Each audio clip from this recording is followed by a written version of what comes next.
Welcome to Stampede Your Business. Stampede. Stampede. Stampede. Stampede. Stampede. Stampede your business. Welcome to, this is our, what is it called? Our episode where we're going over everything we went over before. We're going to review. Yes, that's what it's called. Our review episode. This is a review episode of our. So we have been through part one of creating a business and understanding how to create. We're going to talk about those pieces and parts that we've done up to this point. It's just going to be a quick high level. This is what you need. This is how you're going to do it, right? Yeah, we're gonna go over all those steps we've already talked about, but more of a high level because we're definitely not going to do 8 more episodes in 1/2 hour. I think. Right. That would be. Yeah, that would be weird. That would be weird. That would be deep quickly. That's like you listening to stuff on speed 3. Yeah, that is like me 3 listening times, to stuff on I mean. speed 3 times. I still don't believe you can actually comprehend. Well, I tried it, dude. It depends on how it's recorded and the player that you're playing on, because some of the things that I go all the way up to speed 3, it jumps and it really doesn't play smoothly through. Mm-mm. So I could comprehend a lot on 2. On 2 times, I could comprehend quite a bit. On 3, I had no clue of anything. I could not. So this is that's me. This is what I. This Your is what I brain was may getting. work a lot faster. This is what I was doing. I was doing the 3 time actually over the weekend while I was mowing the lawn, and it was a book that I'd already listened to, but not in full. So my wife was listening to it, and she'd call me over and she'd be like, "Hey, listen to this." We'd listen to it for an hour, and then we turn it off. And so I got most of the book already. And I thought, you know what, I'm going to fly through this book while I'm mowing the lawn. It's just a bunch of gibberish. And I'm listening to it, and I could follow the book, but I missed a lot of stuff. So here's the thing about listening to books at speed 3. That's only review mode. You're never gonna grasp new concepts from level 3. But it is great to listen at speed 3 when you're reviewing books that you've already read, and you're just trying to. I'm gonna have to try that and see if I can actually understand anything. I don't know if I can. Well, you got to get used to listening to it at speed 2 first. 2 was hard. Well, you got to get used to it at 2 first. Yeah. 2 times speed. I went 1.5, and I was like, hey, this is. At first, it was even hard at 1.5. But really, I find that 1 time speed is you can't do anymore. I can't do it anymore because it's so dull and slow, and I'm just like, come on. I will say, if you do get a book where the guy's monotone and stuff, you put him up to 2, he's a lot more energetic. Oh yeah, yeah. 1.5 is my minimum, really, because it's just uncomfortable listening. Now I do listen sometimes with my kids to storybooks on Audible, and we listen on 1, of course, and that's enjoyable because it's the pace of the story and everything. And they usually are actors, and exactly. They say but when I'm stuff. pulling in information, I'm eating it up. Yeah. With that said, that's kind of where this came from. Yeah. With that said, all of this, huh? All of this came from Part 1: creating a business. How are we going to go about this? What are we going to talk about? What's the first steps? So first of all of this did come from 3 books that I pulled together, and that was Combining the E-Myth, Built to Sell, and Profit First. And so we haven't really covered anything related to Profit First yet. That's all in part 2, and so we'll talk about that later. But part 1 is about creating the business. Part 2, when we get to that, it's all about automating your business. Yes. So you can taking understand you out of it completely. If you want to create $1 million business, first you have to create a business that has the potential to go $1 million. It makes some kind of revenue. And it has to be automatable. So you have to have the plan to automate it. Eventually you got to get there. But you have to create the business first. And that's what we've been covering so far this season, is just creating the business. And just really quickly, high level, the steps of creating a business are to understand why you're in business in the first place. Why am I creating this business in the first place? You need to plan your business. Make a plan. Like a business plan. Like a full-on business plan? Well, if sure, some kind of plan. You need something. Yes. I mean, the more detail that you have in your roadmap, the better you're going to be able to handle the bumps and bruises along the way. It dumbfounds me how many people think, oh, I don't have time to do a business plan. It's funny, but you have time to work your tail off and fail at a business. So you should probably find time for these things. Oh yeah, absolutely. And I would say the very, very, very least, you should go through the Lean Canvas model. Absolutely. And we have a modified version of the Lean Canvas model that we can put up on our website, and so that you can get access to that and take a look at it. It's pretty much Lean Canvas model. There's just some really small, slight tweaks that I believe make it a little more complete. Yeah. Very good. A product worth selling. I love that one. That's the key. And what makes it worth selling is people actually want it. Doesn't matter if they need it. Doesn't matter if it's the greatest thing since sliced bread to you. If nobody else cares, it ain't worth selling. Sorry. That's just how it is. It's funny to watch people beat their head against the wall. I don't understand why people aren't buying my thing. You really need to look at that. Yeah. If they're not buying your thing, it might be because it's not worth selling.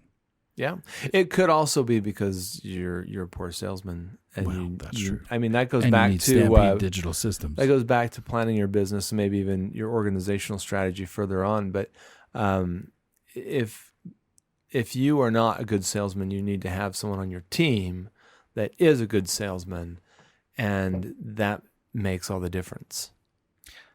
I just realized this first thing that we're on is all of part 1. Right?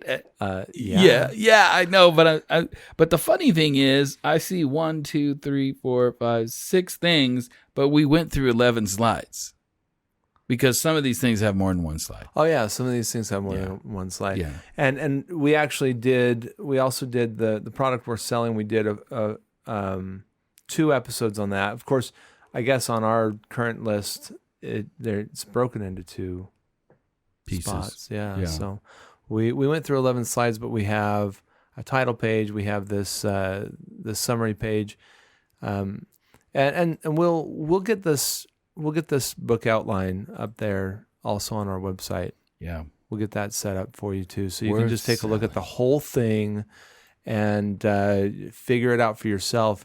It's really cool because since it does reference the 3 different books, it does tell you, it even gives you the page numbers of what book that I pulled that information from. So you can go back if you want to look at the books themselves and find that information, what the original authors had to say about it. So yeah, that's a little bonus. I like it. So worth selling. So that's one of the other pieces. Super, super important. 10 rules for creating and selling a product. That's on there, right? Oh yeah. That's one of the bullets. Yeah. 10 rules for creating and selling. What are the 10 rules? Let's hit them real quick. Oh, sure. High level. So don't generalize, specialize. Okay. Yeah. What is that?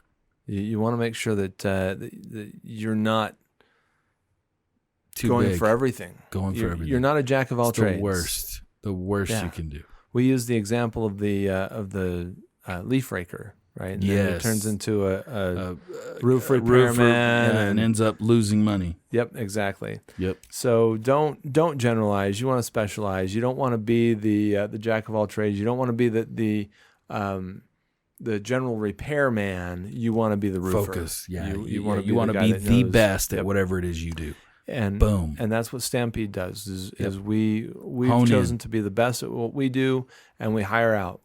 Anything that is a sub or connected to what we do, we find specialists that will handle those things for us and for our clients. Yep. So, and it's a cool thing when you do that, when you really do it right, because you can actually make a little bit of side money when you set it up that way. And then you have a professional that your client is going to be very happy about using. Exactly. You're somewhat of a middleman, but it's because both sides are happy. You gave them somebody they really needed, and that person got a client. Yep. So if that, middlemen have been around forever. I mean, your business, using experts, and even you're a middleman. If you hire great employees, those people are doing powerful stuff for you. So it's not about, just creating something out of thin air. It's about, hiring great people and having great people that do it for you. Well, it's really about creating value, right? Yeah. And when you create value, you're creating value for someone else that allows them to create value for other people, and all this connectivity creates more and more value, and it just the whole is greater than the sum of its parts. Yep. So number 2 out of the 10 rules. Yeah, make sure that no one client makes up more than 15% of your business.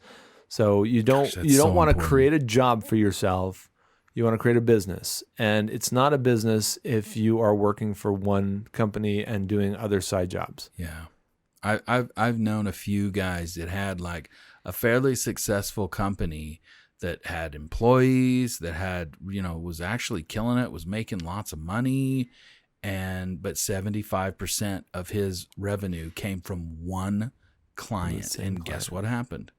That client decided to bring everything in-house, and his company was completely gone within seconds. Just like that. Yeah. Someone else's decision, it was over. Yep.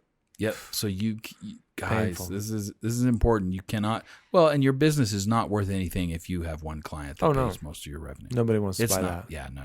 Yeah. That's a relationship. It's not a business. Exactly. Yep. All right, Number so then 3, own a process and make it duplicatable and sellable. Duplicatable, and sellable. And so it's all about the process. Yep. And we talk about in part 2 about systematizing everything. And this is owning a process is like systematizing your product, really. So this podcast / book that we're creating here was originally going to be called Systems, and because it's all about creating systems. Yep. Yeah. Make it duplicatable and sellable, because if it's there's a reason that IP has value. Intellectual property is, because when you think up something cool, it has value. Yep. Number 4. Don't become synonymous with your company. And we talked about that being the other side of the same coin, is make sure that no one client makes up more than 15% of your business. You don't want to be your business. But isn't Steve Jobs synonymous with his company? No. Mark Zuckerberg. No. What do you mean? If I say Facebook, everybody thinks of Mark Zuckerberg. No. That's They not don't? true. I don't think about Mark Zuckerberg unless I'm thinking about a TED Talk. I'm thinking TED Talks, Facebook. Okay, Mark Zuckerberg. But if I'm thinking Facebook, I'm like connectivity, friends, business. The key there, I mean, you can have like a person, an icon that connects to that. But that icon isn't what runs the business. It's always necessarily. It's you know what I mean? They may be a spokesman for the business, right? And a decision maker, but that is not the same as having somebody synonymous with the company, meaning you do all the work, right? Yeah. I mean, isn't that what that means necessarily? That the company wouldn't run without you, right? If you've read Good to Great is all about the great leaders of companies. When they left, the company still grew strong. That was the key to a great leader, is somebody that left and the company still worked great. Yep. Cool. Number 5. So avoid the cash suck. Charge up front, people. I know, you got to make money or it hurts. Guys, don't be afraid to charge money. You have to. Yeah. Number 6. Don't be afraid to say no to projects. So don't be afraid to charge money, but don't be afraid to say no also. It's so powerful. It's so powerful when you decide what a perfect client is for yourself, and not, oh my gosh, I'll just take anything because I'm freaking out about making money. Well, again, it comes back to, are you just a person that's scrambling to make money, or do you own a business? Do you have a business? Because when you have a business, there's a business model, there's a process, there's a way that you do things. Yeah. And if you're not following your business model, then you're not actually a business. You're just a person looking for work. Right. And trying to make money on the side or whatever you're doing.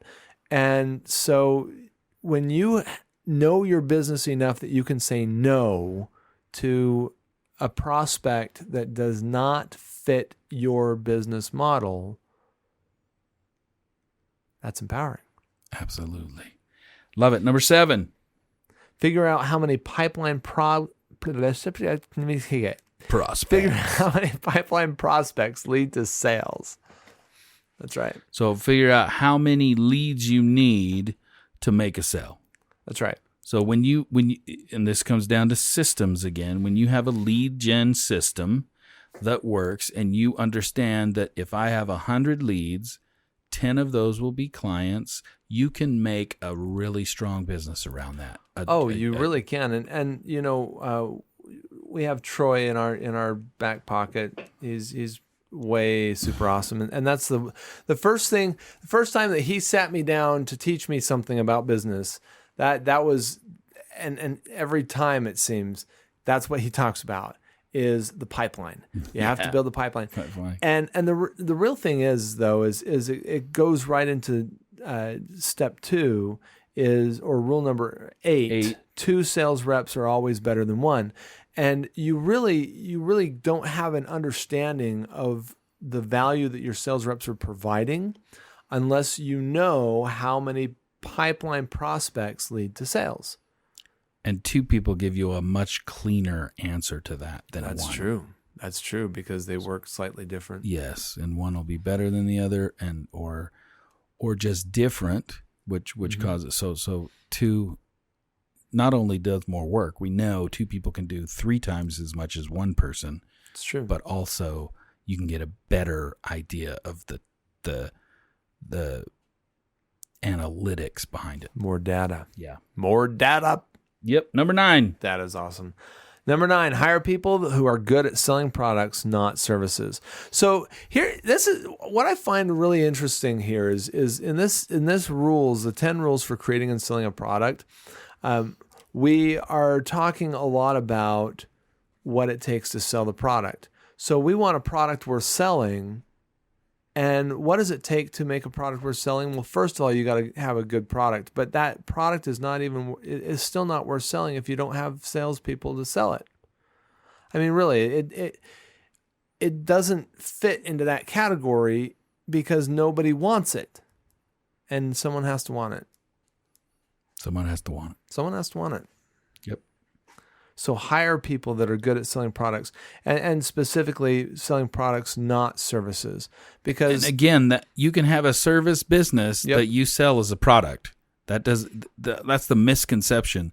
When we say service, it's more like the plumber that does it all himself, when he could have a company that has a process that has different plumbers that do different things, and that is a process or a product-driven company. Right. A services-driven company is a company that's going to try to find the solution to all of your problems and build package solutions, where product sellers, they know their product and they know when and where and how that applies and whether or not it's going to solve your issue, and then they're going to move on. So you want them to be slamming that really good and really hard so that your products are the ones that are selling. And number 10. Think big. Think humongoid. Gigantic. That's right. Think big. Why? Because why not? I mean, really. But why for your business? Why is that so important to think big? You need to think beyond what you're doing right now. If you want it sellable. If you want somebody to want to purchase it. If you want to experience any success, you have to think beyond what you're currently doing. Right. I mean, unless you're already successful, and kudos to you if you are. But if you're not, you can always be more. Yeah, you can always be more. You got to think about what is it going to take to get there, and focus on that, because becoming successful is not just about hitting the pavement and pushing until you're successful. There is a process of learning that you have to go through. And if you don't learn as you're hitting the pavement, because you have to hit the pavement, but if you're not learning as you're doing that, then you're not going to change or grow or do anything different than what you're doing now. Right. Awesome. So think big, people. Think big so you can move forward. If you're stuck in a rut, then make some big goals. Make some big bodacious goals. Take a second to step back and say, okay, I might be in a rut right now, but what do I really want for this business? What am I after? What are my goals? What do I really want to see accomplished? And then you can actually, once you have the X marks the spot, you can make a roadmap. Yeah. I love it. All right. Those were the 10 rules for creating and selling a product. There's 2 more pieces to part 1. The next one is your marketing process. Yeah, and your marketing process is all about finding the right person and filling their needs. So first you find a perceived need and you fill it, and then you find the people that have that perceived need so that you can fill it for them. And it's all about data. It's really understanding the data. There's the demographics and the psychographics. We go into a lot of detail about those in some of the other episodes. And if you think that's hammered too much, then you don't get it.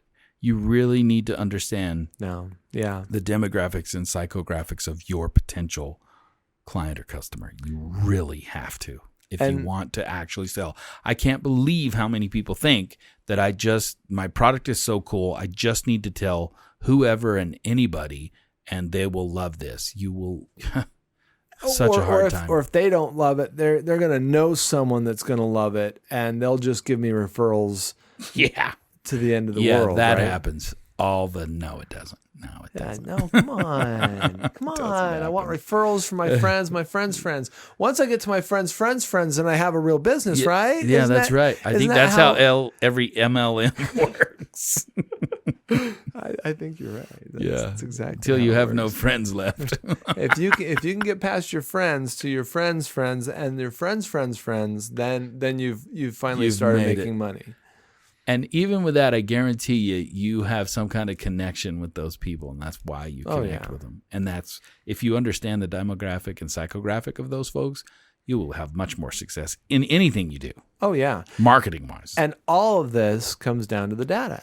Yeah. There is quite a bit of gut work that goes into it. It is an art and a science, but you cannot ignore the science. The science is at least 50%.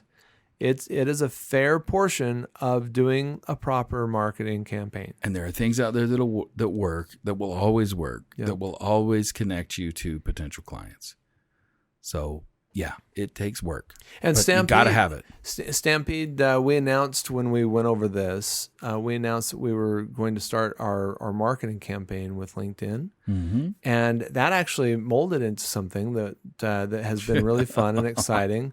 And we've got another podcast. It's pushed us. And not only do we have another podcast, but we've created a podcast network.